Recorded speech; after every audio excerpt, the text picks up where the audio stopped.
ஓம் அமிர்தேஸ்வரியே நமக. என் பெயர் சத்யநாராயணன். நான் 10ஆம் வகுப்பு படிக்கிறேன். நான் இன்று பெருங்கௌசிகனாரால் இயற்றப்பட்ட மலைப்படுகடாம் என்னும் நூலை பற்றி பேச வந்துள்ளேன். இது 583 அடிகளை கொண்டது. கூத்தராற்றுப்படை என்றும் கூறப்படுவது. வள்ளலை நாடி எதிர்வரும் கூத்தரை அழைத்து யாம் இவ்விடத்தே சென்று இன்னவெல்லாம் பெற்றோம், நீயும் அந்த வள்ளலிடம் சென்று வளம் பெற்று வாழ்வாயாக என்று ஒரு கூத்தர் மற்றொரு கூத்தரை ஆற்றுப்படுத்துதல் ஆற்றுப்படை ஆகும்.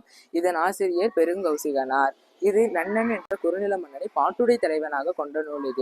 இது 10 பாட்டு நூட்களில் ஒன்று. பாடலின் பொருள்: நன்னனை புகழ்ந்து பாடி பரிசில் பெற்ற கூத்தர் பரிசில் பெறப்போகும் கூத்தர்கானவர்களின் வளம் நிறைந்த புதிய வருவாயை உடைய சிறிய ஊரில் தங்கி செல்லுங்கள் என்று கூறுகிறார்.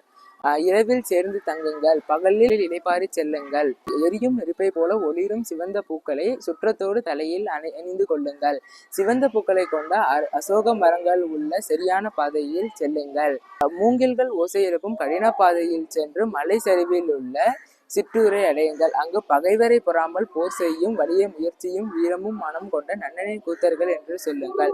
பின்பு அவர்களின் வீட்டிற்குள் உங்களது வீட்டிற்குள் செல்வது போன்று உரிமையுடன் செல்லுங்கள். அவர்கள் உங்களது களைப்பை போக்குவார்கள். அங்கு உங்களுக்கு உணவாக நெய்யில் வெந்த மாமிசத்தையும் திணைச்சோற்று பொரியலையும் உணவாக பெறுவீர்கள். நன்றி. ஓம் நம சிவாயா. Please like and subscribe to our channel for exclusive content. For more new updates, please press the bell icon.